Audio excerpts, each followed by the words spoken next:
Hello. Testing. 1, 2, 3.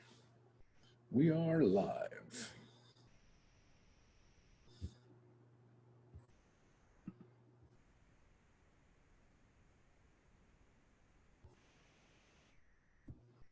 Hello.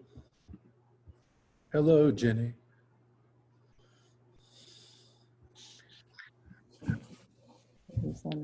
Good evening, everybody. I'm not coming to you from my house. For the first time, Where are you? many months, I am in Zion National Park. Did you drive? Did drive today. We drove as a family. We drove. We stopped in Vegas for lunch at a vegan restaurant pickup. What's it called? Drive-through. Couldn't think of the word. Drive-through, and then headed here. It was about 6 hours of driving today. Not too bad.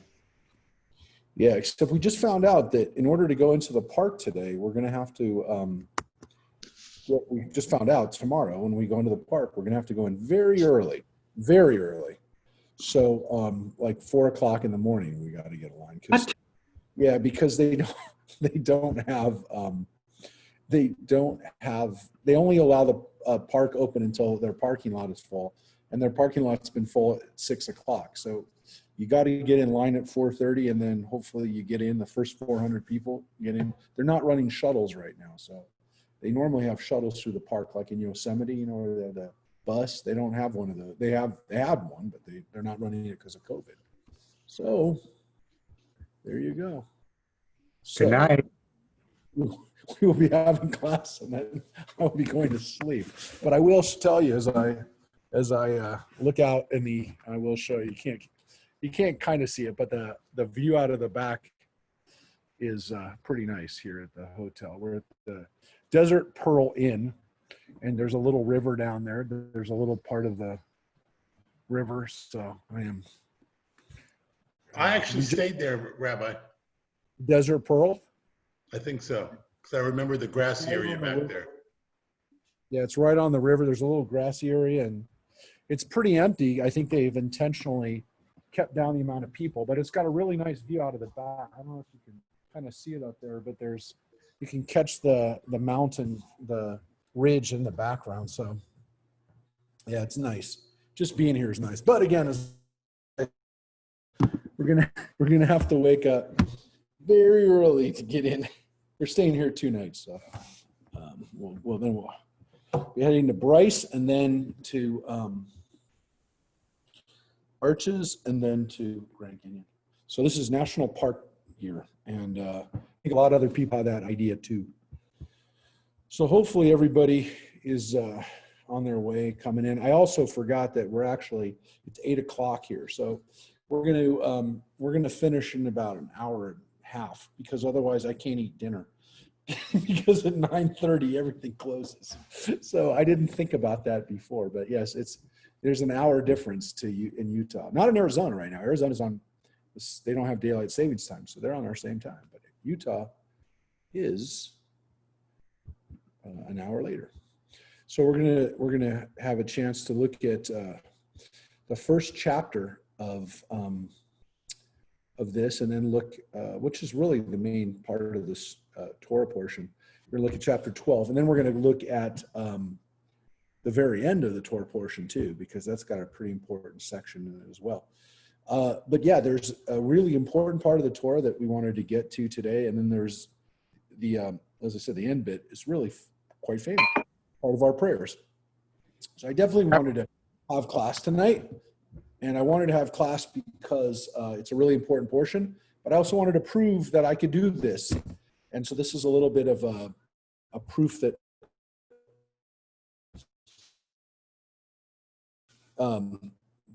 the distance can be a good thing. Is that I can be somewhere else, you can be somewhere else, and we can all still be together. Harvey, you're going to take us back to last week. You had a great question that you asked me afterwards. And was the statement against Moses, was that the first discrimination, anti-Semitism? It's not anti-Semitism, but was it discrimination way back then? Yeah, discrimination from Jews by Jews against another group. So, and again, we're talking about Miriam speaking out against Moses's wife. What's interesting about it, some people definitely, it's definitely been interpreted that way. As I mentioned, I think this year in particular, it made us think about it in the context of Black Lives Matter and protests going on, and kind of people in our country trying to come up with an honest accounting of racism in our society. So I think a lot of people were talking about that this week. But the question of whether that is what's going on in the Torah portion, I'm not 100% sure. But let's just look at it real quick before we move on to this week's. Let's take a look at the line, because it's pretty simple to find. When Miriam first speaks out against her brother, the portion 12 begins with of the Cushite woman he had married. And then in quotes, he married a Cushite woman.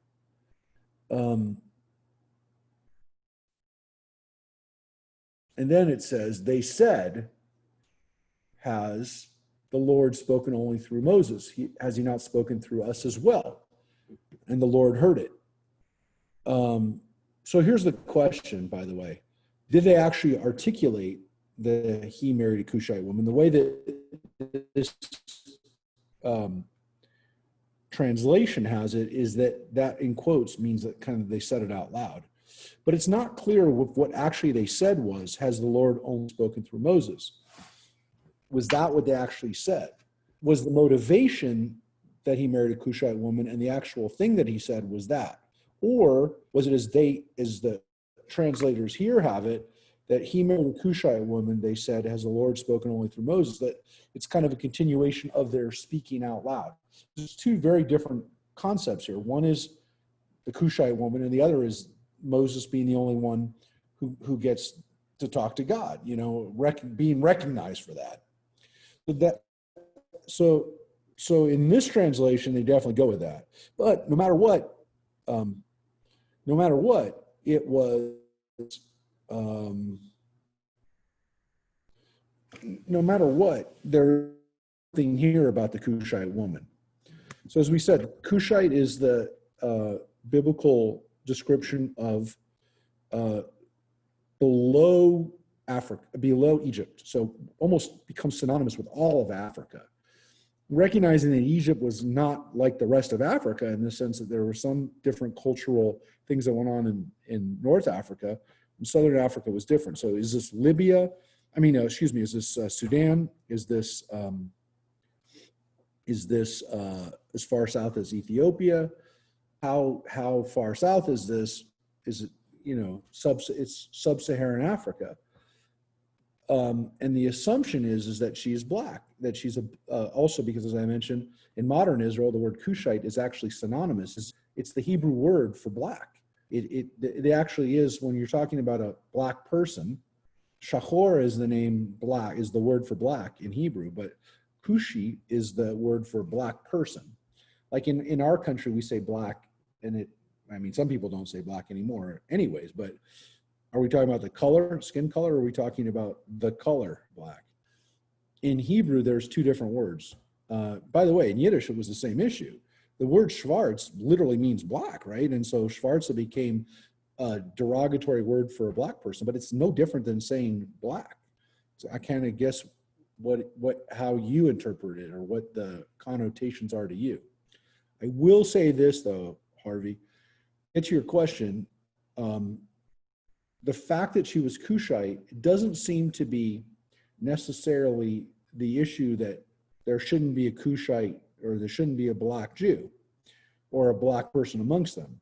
The issue might be that Moses, being the leader of the people, marries them, or to some extent, again, should Moses marry someone who's not an Israelite? Now, we know that he married Zipporah, who's a Midianite, and we don't know if this is a separate woman or if this is the way that she is described, the Midianite. In some places that she'd be described as a Midianite, and other places she'd be described as a Cushite, that this is, in fact, Zipporah. There's another possibility, which is this is a different woman than Zipporah, and Moses' brother and sister are speaking out about the fact that he took another wife, period, that he shouldn't have taken another wife. For example, again, that he should be more focused on his job and less focused on getting remarried or taking an additional wife, Zipporah. So all of these are possibilities. Except the point he would have is that it's said he took another wife, but he was specific. Right. Married. Correct. Right. But it could simply be differentiating her from a Midianite wife, because initially it says that Zipporah is a Midianite. So they do differentiate. They do say that she's a Midianite, and the fact that she's Midianite is written about. So whether or not this is, whether or not this was the intent to focus on the ethnicity of her being necessarily black, I want to make clear that may not have been the issue. The issue might have been bigotry or prejudice against anybody who's not Israelite, because there are those elements in the Torahs we've talked about before, that Israelites are not supposed to marry other people. Now, clearly they did. Moses did. The Torah talks about if you marry an Egyptian or you marry an Edomite, as opposed to a Moabite or Ammonite, because it does talk about those things. We know that King David's great-grandmother Ruth was a Moabite. So we know that this happened. We know that people in the Bible married people a lot of people did, married people that were not Israelite. But was that the recommended thing? It could be that it's just you're not supposed to marry people. Ideally, you're not supposed to. And if you do, we're going to call you out on it, especially if you are a religious leader. Now, I will put it this way. If I, for example, got remarried, I think most people would say if I married somebody who was, even if they had converted to Judaism, if the person had not been Jewish, the person probably would be definitely if they were not Jewish. And I know rabbis, by the way, who've dated people who are not Jews. I actually know a rabbi in LA who's been dating, and he may now even be married to a minister, a Unitarian, I think she's a Unitarian minister.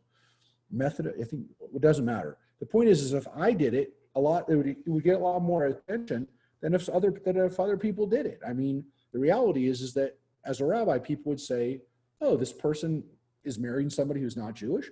People would definitely call it into question. It doesn't mean that they would necessarily say I was bad for it. Some people might, but other people might, they might just say it. They just say, oh yeah, the rabbi married someone who wasn't Jewish. I could see people saying that. I mean, as a matter of, I would expect people to say that. It is what it is. I mean, Moses marrying somebody who's not an Israelite, maybe 2 times, maybe the same person, this is the same person, but maybe twice that he doesn't marry an Israelite woman. I mean, listen, the first time you can make the argument when he marries, if it's different people, when he marries Zipporah, there are no other people to choose from in Midian. He's living in Midian. How's he going to find a nice Jewish girl in Midian? But now, if this is the time when he's now leading the people, the guy's the leader of the Israelites. He can't find an Israelite woman of all the hundreds of thousands of women. He's the most eligible. He would be the most eligible bachelor in Israel. And he married a Cushite woman. So I'm not 100% sure that we can call out and say, hey, this is flat out discrimination or racism. Definitely could be prejudice against anyone who's non-Israelite. And again, it could also be the fact that he married, because it doesn't simply say that he was with, the fact that he marries her seems to be the issue. Again, the marriage of Moses to a Cushite is the issue. We got some more people coming in.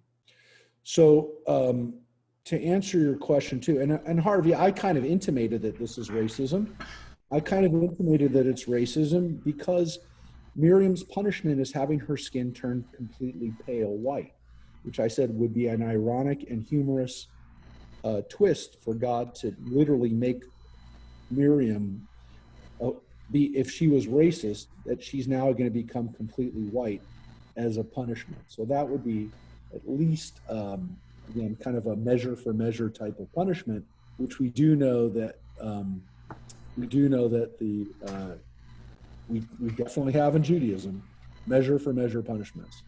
Okay, so let's go back to, did that answer it a little bit, Harvey? A little Yeah, bit? it does. Yeah, I don't, like I said, I think it's a good lesson this year for us to take a look at it. I'm not, again, sure that every year I feel the same way about the racism, but this year definitely spoke to me, obviously, a little bit more. Anybody else have any questions or comments about it? We kind of wrapped it up very quick last week. We wrapped up the portion because we kind of ran out of time. I knew we were going to speak a lot about it. Unfortunately, that section, chapter 12, is at the end of the Halacha, and we kind of, I did kind of rush through it, but I really rushed through it, and even then, I still didn't. I feel like I didn't give it enough time. So it is a very interesting story, and it's one that again we can learn from, maybe even more so this year. So we're going to go on Facebook. We'll go live now on Facebook for people who are going to follow along and be with us.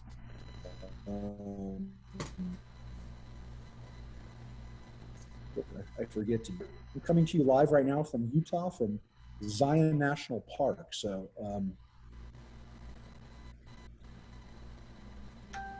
I am One of my favorite places. In the wilderness, not quite as the wilderness of the Israelites were.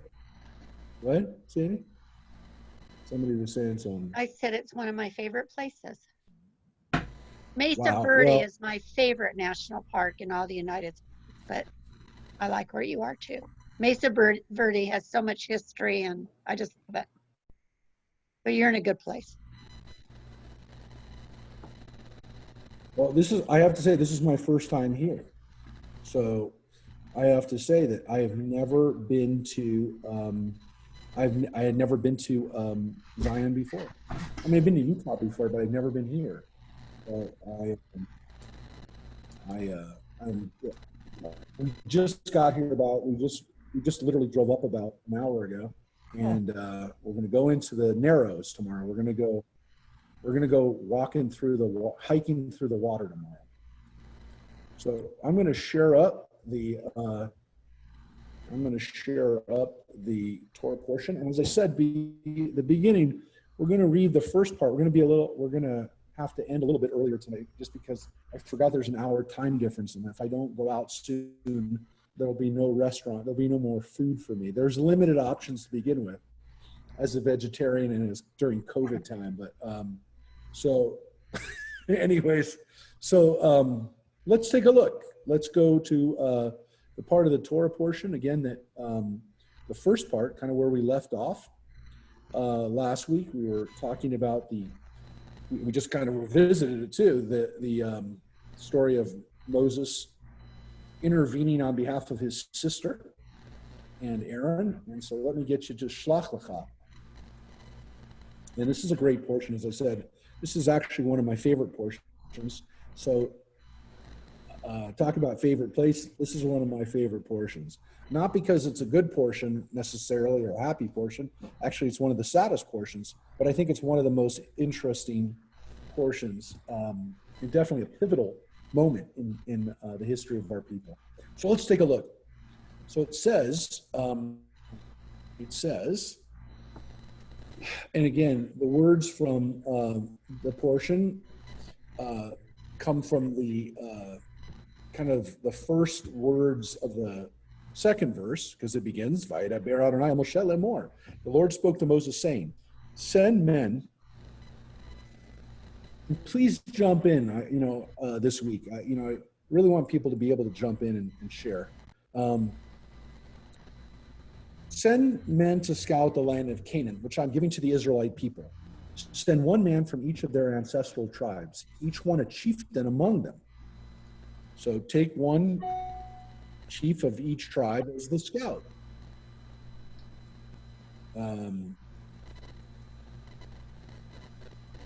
So Moses, by the Lord's command, sent them out of the wilderness from Paran, all the men being leaders of the Israelites.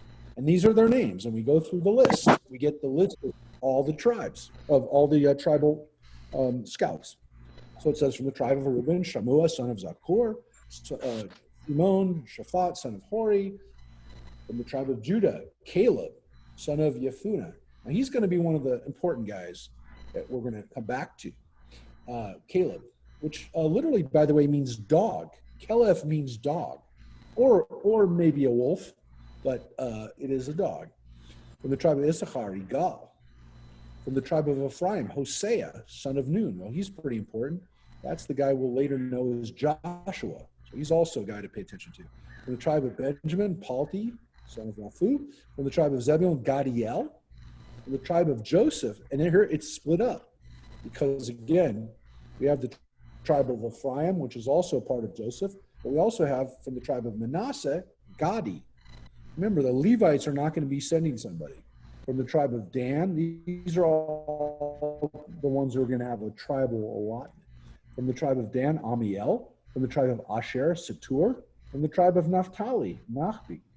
From the tribe of Gad, Geuel.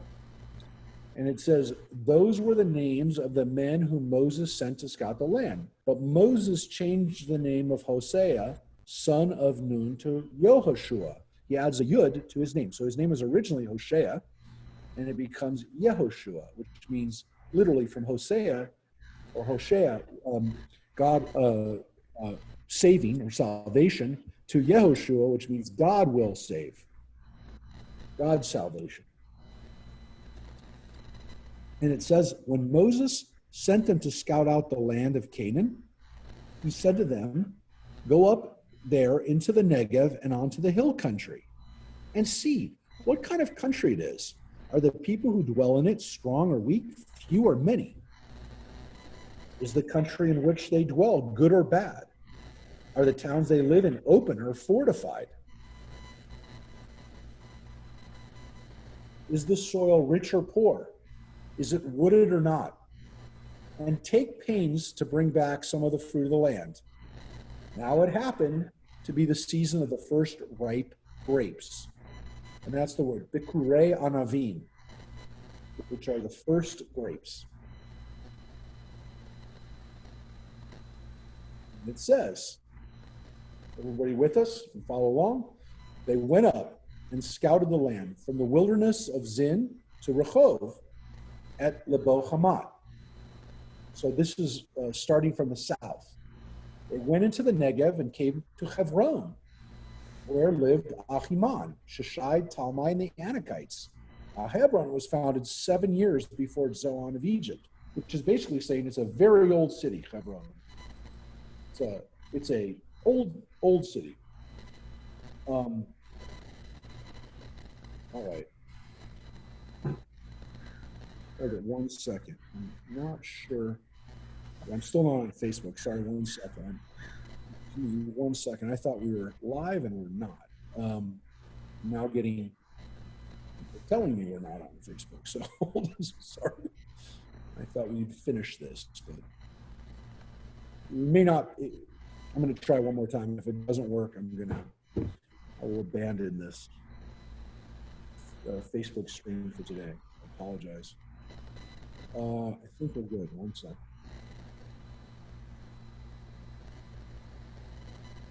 Okay, now we're good. Sorry. Think. Hold it. We'll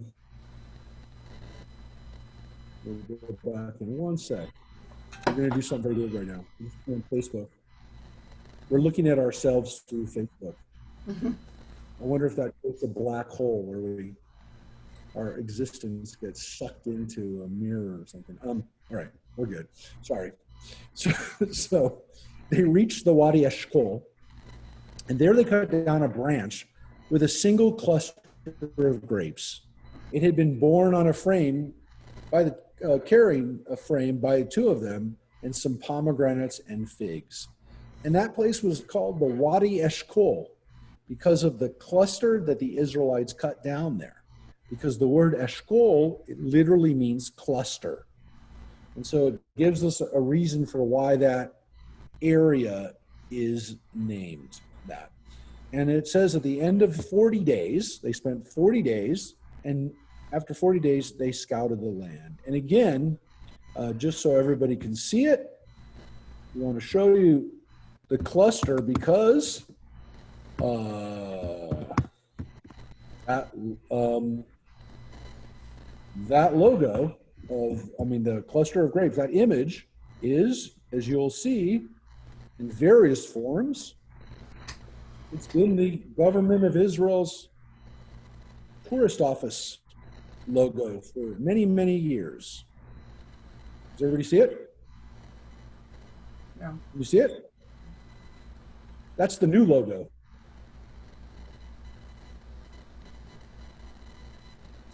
Don't see it. Jewish No, we just logo see the- through. Everybody sees it? No. I don't see what are you showing? Okay, I'll show. One second. We need to share this. Hold it 1 second.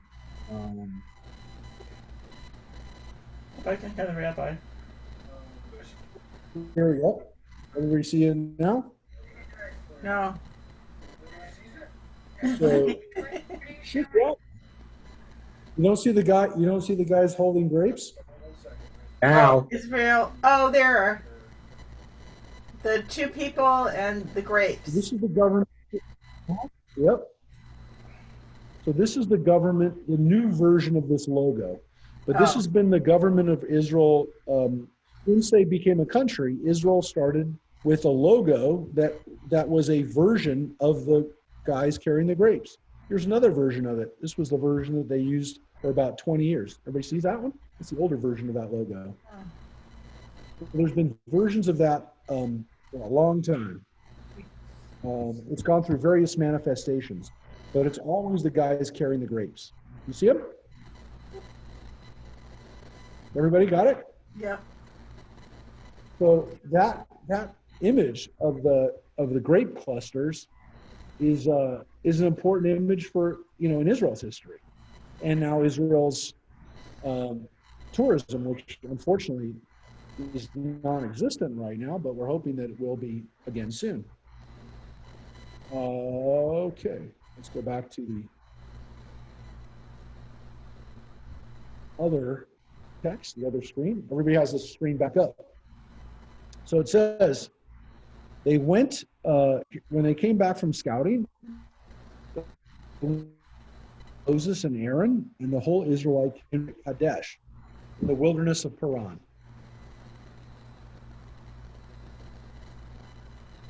They made the report to them community as they moved the land. This is what they told him. We came to the land you sent us to. It does. You're breaking up, Rabbi. Your Wi-Fi isn't real strong. This is its fruit.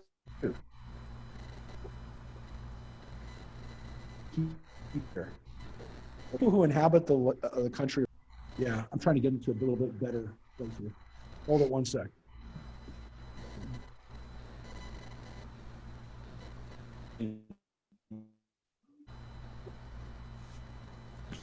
This might be better.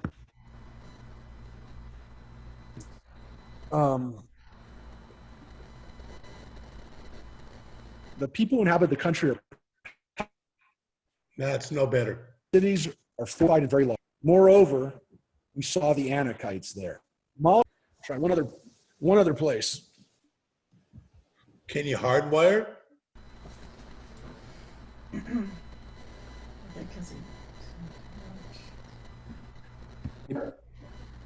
Yes? Good? Any better? Yeah. Okay. Yeah. So, again, the people who inhabit the country are powerful, and the cities are fortified and very large. Moreover, we saw the Anakites there. Amalekites dwell in the Negev region. Hittites, Jebusites, and Amorites inhabit the hill country. And Canaanites dwell by the sea and along the Jordan. So that is the report of the kind of people that are there.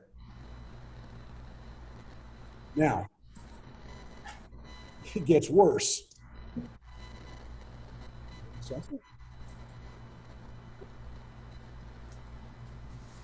So it says, Caleb hushed the people before Moses and said, let us by all means go up, and we shall gain possession of it, for we shall surely overcome it.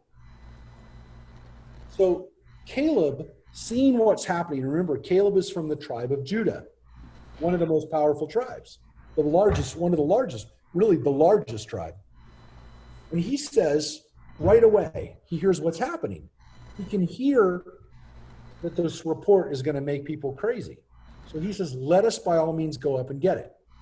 But now you have the counter. You have what he knows is going to happen. But the men who had gone up with him said, we cannot attack that people, for it is stronger than we.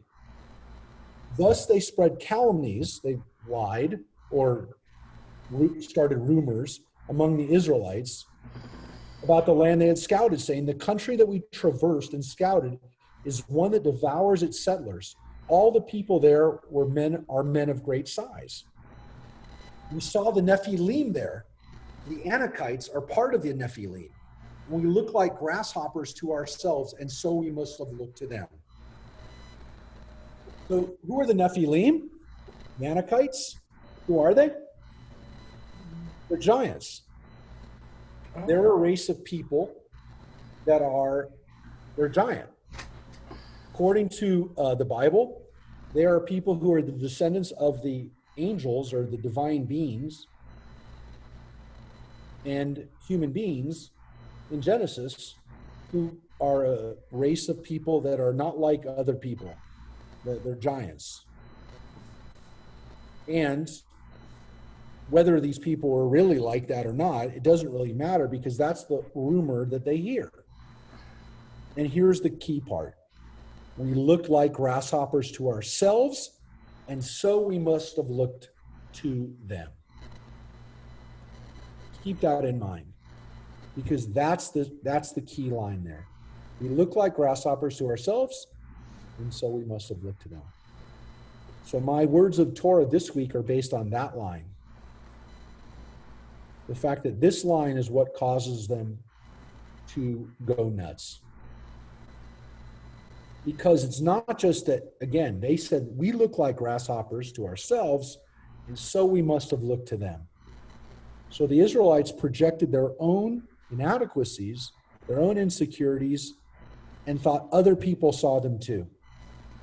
So again, what's so powerful about this line of Torah is that it speaks to the human condition and the fact that so many people in the world, I think maybe every person in this world, has at times had a crisis of self-worth, value.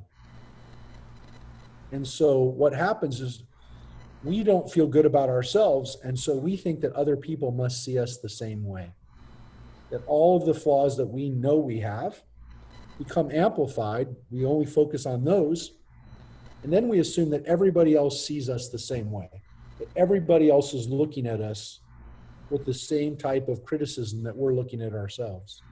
So the irony is that we do damage to ourselves, not only by being critical of ourselves, but by assuming that other people feel the same way about us. We project our own view on them, of ourselves. Somebody's got music going. That's okay. So what happens exactly as we start to hear already that the people are going crazy?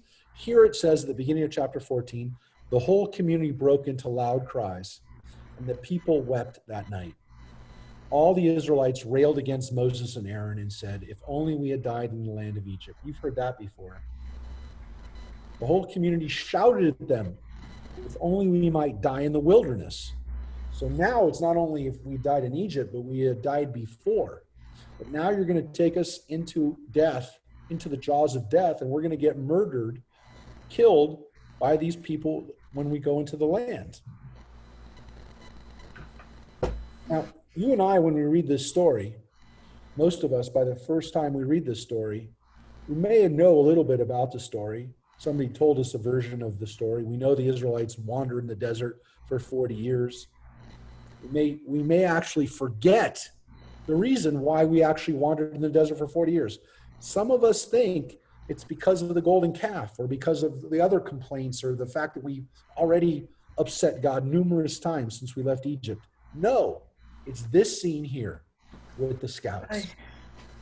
And we forget that what really was the final straw was not worshiping idols. It wasn't saying it would have been better if we were in Egypt and we had better food in Egypt than we have in the wilderness. The final straw for God is our lack of faith in ourselves. And it's as if God is saying, look, I can't do anything with these people. If they just didn't believe in me, maybe we could fix it. But if they don't believe in themselves, how can these people possibly come into the land? And you and I forget that until this moment, the people had already pissed off Moses and God numerous times. And every time they get another chance. They get another chance. And so the question really is here, if you're reading this for the first time, what is going to be different now? Is there going to be any difference now? Well, we know there is. But if you're reading the story for the first time, think about how many other times they fail and they get another chance. Not a second chance, not a third, fourth chance. Now we're getting to this point, and finally, the difference is this lack of faith in themselves. And here's what they say. Why is the Lord taking us to that land to fall by the sword? Our wives and children will be carried off. It would be better for us to go back to Egypt. And they said to one another, let us head back for Egypt. And Moses and Aaron fell on their faces before all the assembled congregation of the Israelites. And Joshua, the son of Nun, and Caleb, son of Jephunneh, of those who had scouted the land, rent their clothes and exhorted the whole community. The land that we traversed and scouted is an exceedingly good land. If the Lord is pleased with us, he will bring us into that land, a land that flows with milk and honey, and give it to us. Only you must not rebel against the Lord. Have no fear then of the people of the country, for they are our prey. Their protection has departed from them. But the Lord is with us. Have no fear of them. And it says the whole community threatened to pelt them with stones. The presence of the Lord appeared in the tent of meeting to all the Israelites. And the Lord said to Moses, how long will this people spurn me? And how long will they have no faith in me, despite all the signs that I performed in their midst? Again, what else can I do to prove it to these people? And God says, I will strike them with pestilence and disown them, and I will make of you a nation far more numerous than they. And then here's Moses intervening for us once again. But Moses said to the Lord, when the Egyptians from whose midst you brought up this people in your might hear the news, they will tell to the inhabitants of the land. Now they have heard that you, O Lord, are in the midst of this people, that you, O Lord, appear in plain sight, and your cloud rests over them, and when you go by pillar of cloud by day and pillar of fire by night. If you slay this people to a man, the nations who have heard your fame will say, it must be because the Lord was powerless to bring that people into the land. He had promised them on oath, and he slaughtered them in the wilderness. So he says to God, people will hear what happened, and they'll think that you don't have the power, God. He actually says to God, he uses this kind of reverse, it's not really reverse psychology. he tries to cite God into doing it because he says, God, they're not going to know what happened. They're just going to know that they all died. You killed them all because you couldn't finish the job. That's what he says to God. If you do this, people will think you just didn't finish the job.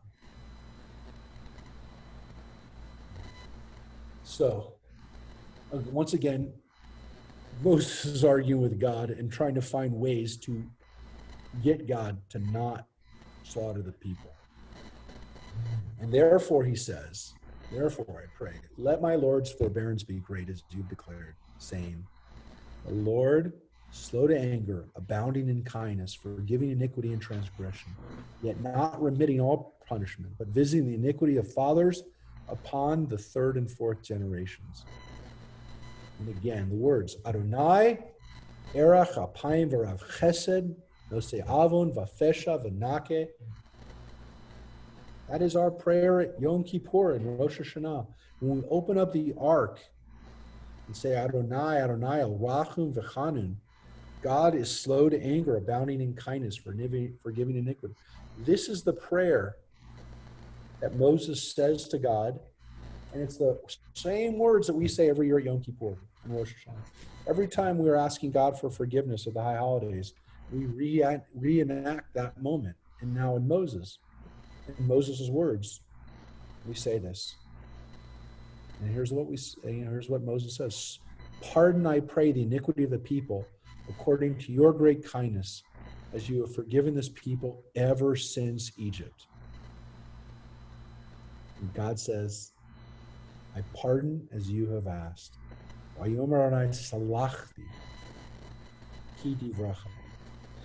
will pardon them.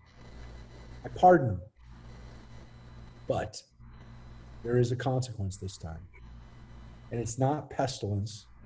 It's not a punishment of sickness or, when they ate the quail until they got sick.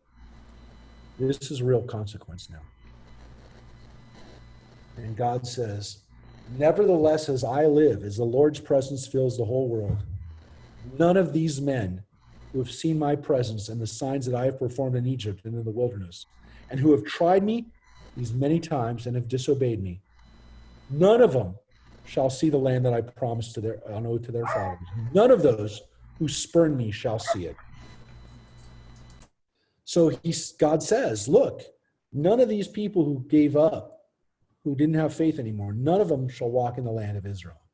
Now, again, you could say, well, God is punishing the righteous amongst the wicked. Not the case. Because God actually says in the next line, but my servant Caleb, because he was imbued with a different spirit and remained loyal to me, him I will bring into the land that he entered, and his offspring shall hold it as a possession. So Caleb, and then of course Joshua, will be the only two people that get to enter from that generation, that they will be able to see it. So this is a pretty severe punishment. It's a terrible punishment because, again, the Israelites all could have made it. This idea that we were wandering in the desert or that we were punished by wandering the land isn't the case at all. We knew exactly where we were supposed to go. The punishment is that these people literally have to die in the wilderness. That's the punishment. And then God says, now the Amalekites and the Canaanites occupy the valleys. Start out then tomorrow and march into the wilderness by the Sea of Reeds. The Lord spoke further to Moses and Aaron. How much longer shall that wicked community keep muttering against me? Very well, I've heeded their incessant muttering of the Israelites against me. Say to them, as I live, says the Lord, I will do to you just as you have urged me. In this very wilderness shall your carcasses drop. Of all of you who have recorded in your various lists from the age of 20 years up, who have muttered against me, not one of you shall enter the land, save Caleb, son of Jephunneh, and Joshua, son of Nun. So here it actually spells out Joshua, son of Nun. And I will tell you that the sound of the way that this is given is a little different than what you just heard. The reality is that there are two authors that wrote versions of this story.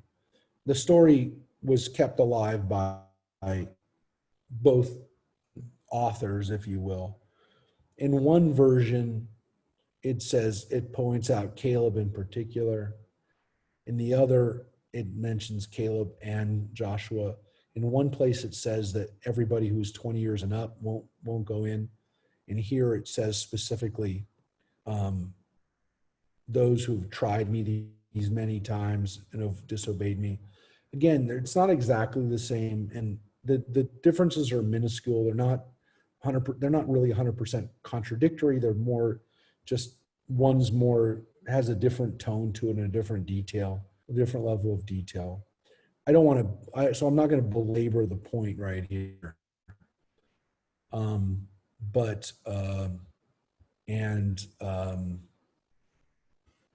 in this one, it says specifically, but your carcasses shall drop in the wilderness while your children roam the wilderness for 40 years, suffering for your faithlessness until the last of your carcasses is down in the wilderness.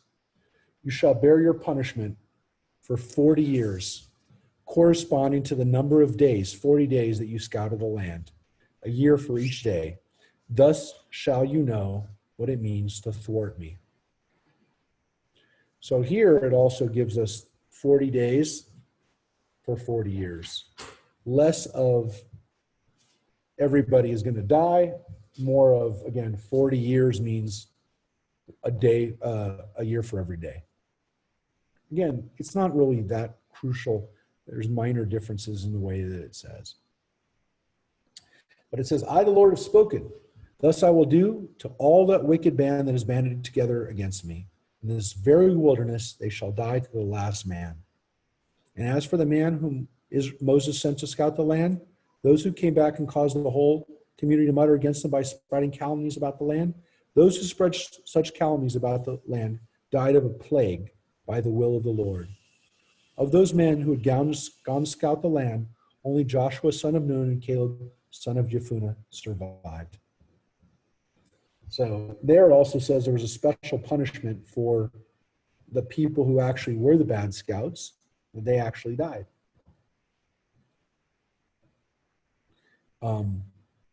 When Moses repeated these words to the Israelites, the people were overcome by grief. Early the next morning, they set out toward the crest of the hill country, saying, we are prepared to go to the place the Lord has spoken of, for we were wrong. But Moses said, why do you transgress the Lord's command? This will not succeed. Do not go up, lest you be routed by your enemies, for the Lord is not in your midst. For Amalekites and Canaanites will be there to face you, and you will fall by a sword, inasmuch as you have turned from following the Lord, and the Lord will not be with you. Yet defiantly they marched toward the crest of the hill country, though neither the Lord's ark of the covenant nor Moses stirred from the camp. And the Amalekites and the Canaanites who dwelled in the hill country came down and dealt them a shattering blow at Hormah. So you can see what happened. The people, and again, people forget this scene. They forget this part of it. The last part of this scene is the people, at least some of them, decided to go anyway.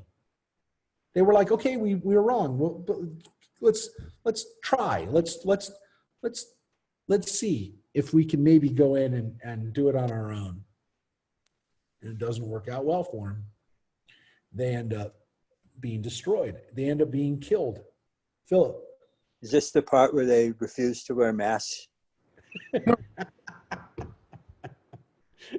Well, these people, the other people died of pestilence. These people just die of a good beating. But they didn't follow the best. No, but it is no. You're right. I mean, the lesson, of course, is that yes, to not take it literally, but yes, the reality is these are people who don't listen. They don't listen to what the message is. They don't listen to what their reality is and decide to do it on their own. And so people forget this part. They think that, when God told the people you can't go in, that they all sat back and go, okay, well, we screwed up, or whatever. It shows you that people it's human nature. Just because they got punished, to some extent, they didn't think maybe the punishment really applied to them. Or maybe, again, God will relent if we take matters into our own hands. So it is a good lesson. And again, there's definitely some lessons there about how we're, behaving now, or some people can behave now. You're right, Philip. There's a lesson in here about people not listening to, again, the truth. So people do it, and people have done it since probably the dawn of humanity. People, and again, these are people who think, again, they know that God is with them, or God had been with them, and they were specifically told not to do it, and did it anyways. So, yeah, this scene is obviously it's a terrible scene in the Torah. The idea of what happens here, by the way, that the people die in the wilderness, is one that kind of is there's an interesting midrash on this, which is that the people who died in the wilderness, they don't just die of old age, that they die in the wilderness every year on the anniversary of this event. The midrash tells us that the people had the rule, if you will, and it's not in the Torah, but it's a really interesting midrash, that every year on the anniversary of this day, 1/40 of the people died, like clockwork. They didn't just die of old age. They didn't, it wasn't like, this guy's here for 40 years, but that literally every year on this day, 1/40 of the people died. And so what they did actually on this day, in this midrash, it's kind of a creepy midrash. Every year on this day, all the men that were over 20, or the adults, they would dig a grave and go to sleep in that grave. And every year, 1/40 of them, or again, as it kind of went down, it wasn't always a 1/40, it was 1/40 of what it was at that point. But the 1/40 of that generation died, didn't get up, and were buried in the place where they went to sleep the night before. Again, remember, this punishment is fitting because they said, let us die in the wilderness. They said it. They said, let us die in the wilderness, or let us die back in Egypt. But they get their wish. There's no going back to Egypt. They've asked that a few times, and that's not an option for God. But letting them go back to Egypt and letting the Egyptians kill them. But this is a horrific scene. Not even forgetting the midrash making it even more horrific. But this scene here is really powerful because, for me, this has been the greatest lesson for us as Jews, which is that God is really most concerned with the way that we live our lives, with maybe our faith, our religious devotion being really secondary to our own ability to believe in ourselves. And I think I've always been struck by the fact that when people lose the ability to have faith in themselves, they really can't do anything, and they become paralyzed. And it is a form, to some extent, it's death. It's a form of death. And so this is a great cautionary tale to people about not giving up in themselves. And to me, it's always been a really powerful scene of, again, Golden Calf is a story of people not having faith necessarily in God, but they survive that. Most of the people survive that, but these people don't survive. Now, again, God doesn't kill the people. The two people who were honest and were righteous, they don't die. So God doesn't strike down the righteous with the wicked. Those people, Caleb and Joshua, those two people survive. So I think the story is really, it's a powerful one. And again, it really explains why it explains why the 40 years happened. And for that reason, it's kind of like the climax, if you will, to me in the book of Numbers. It is the explanation for why the next 40 years has to happen. Why Jewish history goes the way that it does. And it's a very relevant and cautionary tale all the time. There's never a year that we read this that there isn't something that we can think about for the way we live our lives. It's not necessarily about politics. It's not about history. It's about humanity. It's about the way we live every day. And again, that other part that we sometimes forget, which is that they decided to do it anyways. Any other comments or questions or any points here? The next part, chapter 15, kind of goes off in a different place. So I want to,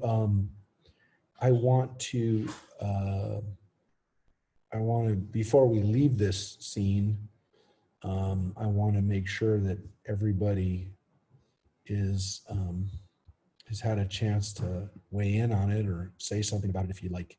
So this is one of the reasons I really wanted to have class tonight, was so that we could read this story and not rush through it and not have it as a part of next week's portion, which is another really important and in its own right, a very informative portion. So anybody else? I have a If there's any other question. comments? So yeah, go ahead. Can you hear me? Yeah. So Joshua and Caleb, they knew they were going to get to go to the lands. They knew they weren't going to be one of the 40%. Did that make them change the way they live their lives? It's an interesting question. Caleb, there are midrash, there are legends about what was special about Caleb. Now, clearly, it's also kind of a comment about those tribes, the tribe of Judah and the tribe of Ephraim, which are the two most important tribes in later on in the land of Israel. So it's kind of like saying, yeah, our ancestors and your ancestors, we were kind of leaders back then too. But yeah, it's an interesting point. Like if you knew that because essentially they were just told you're going to live another 40 years. It's like it's a prophecy that, or whatever. It's kind of a guarantee. So it'd be interesting. Did they live? I never thought about that before, Jen. It's an interesting one. Did Caleb or Joshua, did they start, jumping off of cliffs and, doing daredevil stunts because they were like, hey, I'm going to live. I know I'm not going to die. Yeah. If you knew, I guess the takeaway from that, maybe you're not saying this, but I'll say it. What if you knew that you did have a guaranteed, you were guaranteed to live life, even if, if we had an expiration date on us that was stamped, that even if it wasn't that we, if the caveat was, yeah, but you can't jump off of a building, you can't do that kind of stuff, but you live your life and don't die in an accident. This is how much time you have. By the way, this is what actuarial tables do. We do this every time we buy life insurance. We're essentially buying into what some statistician has figured out our lifespans are. That's why they ask us how long our parents lived and all those other health questions. But of course we don't know that for sure, and we don't know what will happen. But does it change our lives? Thinking about that, what's your take on that, Jenny? I don't know. I would think that it would have some bearing. If they were, they were following the Lord and doing what they were asked to do, would they continue doing that as much as they were? Not so much jumping off cliffs, but did they ease up in their following? Did they? Yeah, I don't know. I don't know. Well, it's an interesting question, because you make the argument that if you knew that doing the right thing gave you a reward, you would maybe you just keep doing stuff because you keep wanting good stuff to happen to you. We don't that that doesn't happen to us. I will tell you from my own experience, losing my mother the last, 2 years, almost now 3 years ago, excuse me, when she was in her early 70s, I mean, literally had just turned 70, it definitely changed my estimation. I always kind of thought I was going to live. So I had great grandparents. When I was born, I had 5 great grandparents that had all lived eventually into their 90s, and they weren't 90 when I was born, but they lived in there. I always kind of felt like I was going to have a long lifespan. I thought, oh, if I eat well and do normal kinds of things and exercise, whatever, that I would get 80, 90 years. I thought I was pretty good at that, right? And losing my mom, I definitely, and now my dad, being pretty critical right now, he is. Yeah, it definitely changed I went the other direction in the sense that I started thinking a lot more that I don't have as much time as I thought I might. And again, it's not necessarily a bad thing to live that way, but so I started thinking about it, and I've talked about it before. I started doing calculations and thinking, oh well, maybe I get 20 more years. So I've definitely thought about that. But I think that's natural. I mean, I think we try to, and oftentimes it's also because somebody, who we know or we care about, especially if they're our age, when something happens to them, it affects us. It's very weird you say this, Jenny, because Sunday night, a relatively new friend of mine, I can't say he was a longtime friend. We had mutual friends for a long time, but somebody who I just recently started becoming friends with, Rabbi Micah Kaplan, who I actually like to dedicate study to tonight. He was a rabbi at Or Zion in Scottsdale.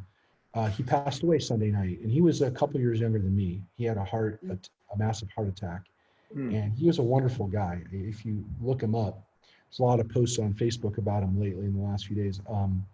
He passed away Sunday night. He had a heart attack or an incident about a year before, and knew he was, he had to be careful.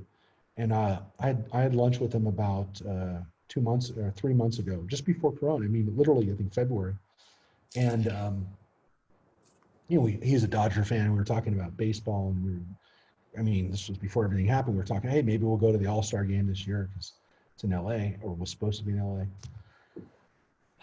And and his dying so suddenly, even though he was again recently diagnosed, whatever, that he had a problem, it definitely was shocking. And I was, for a couple of days, it's still on my mind, but it really was shocking, and was another one of those things like, we don't know how much time we have. And what's important about it too, and I wasn't going to talk about it, but since it's kind of led us to this, it does remind us, because, this is a guy who really was somebody who, if you read, the posts that people made about him, this is a guy who really lived his life for other people. He really did live for his family and for his community. And he really made a great effort to be inclusive and try to do a lot of great work on a personal level. And it was no guarantee, Ginny, this guy, from everything that we saw and seemed to me, that was a righteous guy. And there's no guarantee that doing mitzvahs or doing good deeds is going to prolong your life. So, Rabbi, yeah. a question: Is it unusual in Torah where God tells somebody how long they're going to live, or what their future is going to be? Oh yeah, no. It's funny that we went down this road, because it is not a normal thing. God will give prophecy like we have with Abraham, Isaac, and Jacob, that that they're going to be numerous, that they're going to be that they're going to be fathers of great nations. But it doesn't say you're going to live a long time. We don't have that. We don't have that for individuals where God says, hey, you're going to have a really long life. There isn't that sense. So I don't know what to tell you as far as the way that we're, what we started talking about tonight with regards to with regards to these two guys basically learning that they are going to live long enough to come into the land. That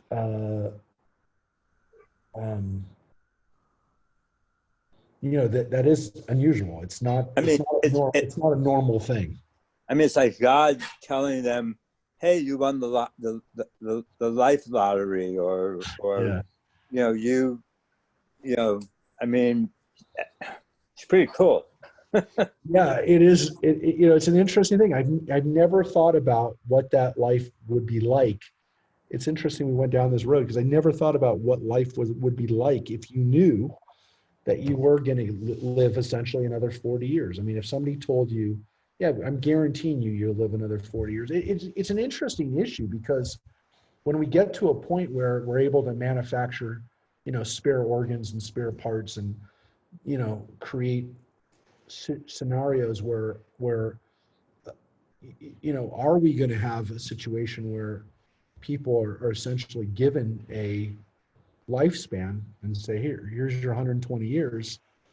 This is what you got. We're going to keep you alive for 120 years and then you're on your own. That probably won't be that way because it's probably going to be, if you have enough money, you can extend it a little longer, I would guess. I mean, that's what we have today. But what if one of the agreements, if you will, is that we do get this in the future, but you get a fixed time. You get 120 years. I mean, that's a science. I mean, that's been dealt with in other science fiction, futuristic speculation. People have talked about this. This isn't a new thing. I mean, ever since we've advanced our medical care, we've started talking about whether there will be, will we get to a point where we essentially give people a lifespan and say, this is how much time you get. And again, it's kind of the most dystopian version of that is, a Logan's Run situation where you only get 30 years. You get really good 30 years, but you only get 30 years. But could it be that, you get 120 years or 100 years or whatever people say is. Can I say something personal? Yeah. Because this really relates to it. I'm very fortunate to have really good doctors and a good medical team that saved my life. But in a weird way, they kind of told me at the same time, not exactly how long I was going to live. They don't do that. But they say, well, when you get to a certain age, after what we've done to you, you have a much higher risk of, something of this. They explained what the higher risk was for me. And the higher risk is really bad. But that's the bad news. The good news is it's like 20 plus years from now. Yeah. So in a weird way, it wasn't God saying it, but what's the joke about doctors? So it was doctors saying it, It's an interesting point because we do get that. We do get doctors that will say, hey, we gave you a pacemaker. We gave you, beyond that, we gave you a new heart. It should last you 20 years or 30 years, whatever it is.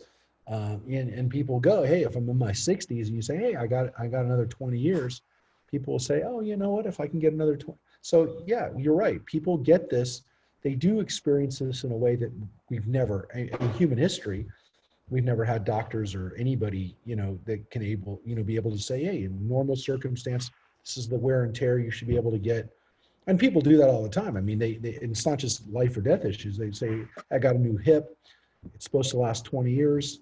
Probably, I'm in my, whatever, I'm in my late 60s, I'm in my 70s, whatever. This is it. I only need 20 more years on the hip. And then, so people do that all the time. I mean, there's people who buy homes, today based on the fact that, look, if I can get a 20-year mortgage, this will be the last, I'll die in this one. People do that all the time.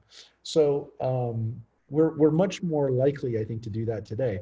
The Bible kind of envisioned that we get 70 years, right? And so the Bible in a few places, including Psalms, says a lifespan is 70 years. So if we get more than 70 years, it's kind of considered bonus time. And so we have that kind of like vision that this is a normal lifespan, but it's not guaranteed, obviously. And this is a Torah portion that I didn't expect that we'd go down the road of talking about lifespans, but definitely is here. It definitely lends itself to that.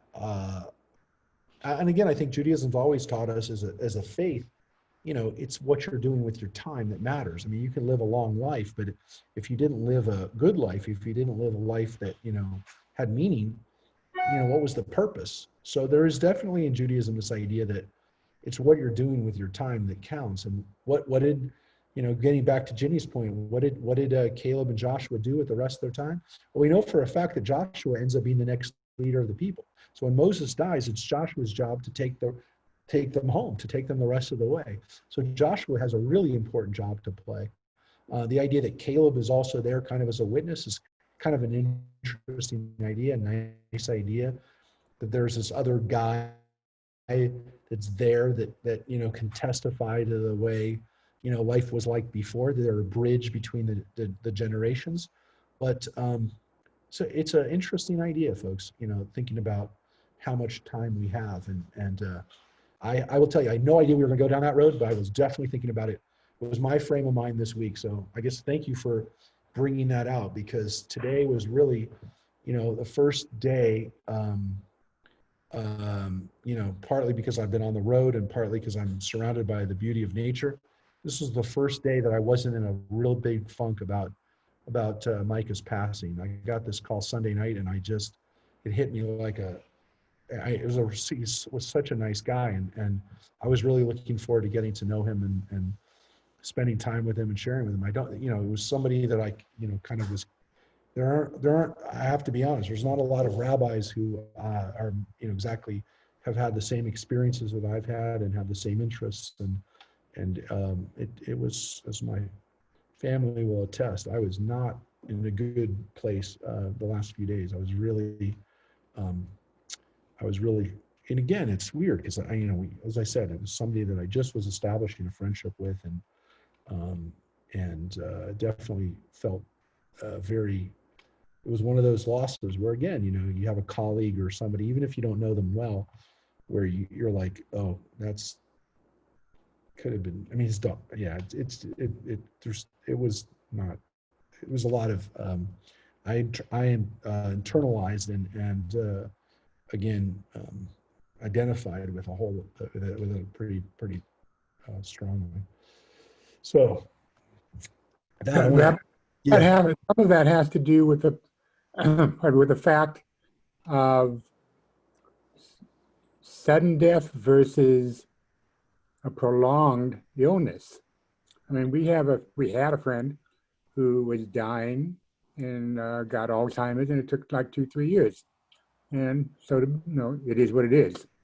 But then about 3 months ago, we got a call, and another friend of mine who is healthier than almost anybody I know, they lived in Vegas and they hike all the time, died of a heart attack out of the blue. That one still is with me more than the one that I've known, because we knew it was going to happen. We don't know what day and what month, but we knew, versus the sudden death. Yeah. Yep. And I Also, age always becomes a factor too, because you're not ready. Brian just lost one of Brian's colleagues and really good friends just lost his wife, and she's in her 30s, and they have a 3-year-old. And he's devastated. Well, everybody's devastated. And, when you hear that, it just really shakes you up. Yeah. Sorry. Yeah, you're right. So it's the age and it's the suddenness of it. And again, in this case too, there was an identification of seeing, somebody who's, he has 3 kids. His daughter just graduated from San Diego State. Mine just graduated from UCSC. Yeah, and then you have those things that just happen that, again, even if, they're not as close to you as other people, Yeah, sometimes it just hits you. And sometimes it's not people you know. I mean, sometimes it's people, you've seen on television. I mean, look how many people, were affected by Kobe, Kobe's sudden death. I mean, it was like, obviously I don't need to tell anybody what that was like for people in LA for, several weeks. So anyways, I did not know we were going to go there, but we're going to finish up. We're going to we're going to finish a little early today, as I mentioned. The rest of chapter 15 is interesting because it doesn't really, like a lot of numbers, it jumps around. And this part is about offering up sacrifices in the land of Israel. And it's really not about, it's not really, it's kind of strange because it seems out of place because they're just told they're not going to come into the land of Israel. And then it talks about what kind of sacrifice you're supposed to offer up when you come into the land. So it's almost kind of like maybe it's giving them hope for why they're going to, when they'll do this, but it doesn't kind of seems like it jumps around a little bit. And then this last part really jumps around. So this is the part that I wanted to show you. So it is right here. So again, some people say that this section is there because of, again, giving people hope. So there's two things I'm going to show you. First is this law about doing something in error, doing violating a commandment in error. It says the person shall be cut off from the people. But here's another story. And this is, again, a little narrative, not a lot of story, but it gives us a little bit. Once when the Israelites were in the wilderness, they came upon a man gathering wood on the Sabbath day. Those who found him as he was gathering wood brought him before Moses, Aaron, and the whole community. He was placed in custody, for it had not been specified what to do to him. And the Lord said to Moses, this man shall be put to death. The whole community shall pelt him with stones outside the camp. So the whole community took him outside the camp and stoned him to death, as the Lord had commanded Moses. And then the Lord said to Moses as follows, speak to the Israelite people and instruct them to make for them. So let me finish that. I went too far. So here's a guy who doesn't really say much what happens, but he violated the law of Shabbat, and Moses isn't sure what to do, and they put him to death. It's interesting. It seems like a weird story, out of place. Some people have speculated that the reason that law is there is because the people have broken the law of making idols, of worshiping other gods, and now here they have violated the commandment of Shabbat. And so they're violating the 10 commandments. It's almost like they're doing it in order. Oh, we also had the story of someone taking God's name in vain. So again, they're breaking the commandment. Now they just broke the fourth commandment. It's one person, but there is a story of someone breaking Shabbat and being killed. But here's the part that I wanted to, this is the very last few verses. The Lord said to Moses as follows, speak to the Israelite people and instruct them to make for themselves fringes on the corners of their garments throughout the ages. Let them attach a cord of blue to the fringe at each corner. This shall be your fringe. Look at it and recall all the commandments of the Lord, so that you do not follow your heart and eyes in lustful urge. Thus shall you be reminded to observe all my commandments and to be holy. I, the Lord, am your God, who brought you out of the land of Egypt to be your God. I, the Lord, am your God. Leman tizkeruhu v'asitem et kol mitzvotai, v'tem kedoshim le'Elohechem. Ani Adonai Elohechem, asher hotzeiti etchem me'eretz Mitzrayim, lihyot lachem le'Elohim. Ani Adonai Elohechem. This is the last paragraph of the Shema. And it's a paragraph that comes after we have this commandment of making tzitzit, making the blue fringe, and wearing this on your garments. Now, the Torah doesn't tell us exactly why it's blue. We believe it's because it was a royal color, and it was a symbol of royalty that everybody would wear, not just the kings. But it also tells us that it's supposed to keep us from our lustful urges, that looking at that fringe would keep us safe. That when we wanted to do something that we shouldn't do, going after the things that we saw in our eyes and in our hearts, that we would see it and it would keep us from doing that. And then it says the last paragraph, the last 3 lines, thus shall you observe my commandments and be holy. And it finishes with, again, this line, I brought you out of the land of Egypt. I am your God. And this is the last section that we have, the last words of this week's Torah portion. That the mitzvot help connect us to Rabbi, God, to be holy. when they got there, they were. So before we finish up, I want to again thank everybody for joining us tonight, because I have to run. If I don't eat now, I don't get to eat tonight. So it's 9:30. It's almost 9:30 here. So the restaurants will be closed. And I look forward to seeing you all at Shabbat or again next week for a Torah study. Again, we proved that we can do this, and I want to thank everybody for being part of it. It's not a large group, but it was a great group, and we ended up talking about something I never imagined that we would be talking about, which is how many years we get to live. And all of you should have many, many, many years. So thank you, everybody. Enjoy your vacation, Rabbi. Thank you, everybody. Take care. Stay Same to healthy. you. All Right. right. Bye-bye.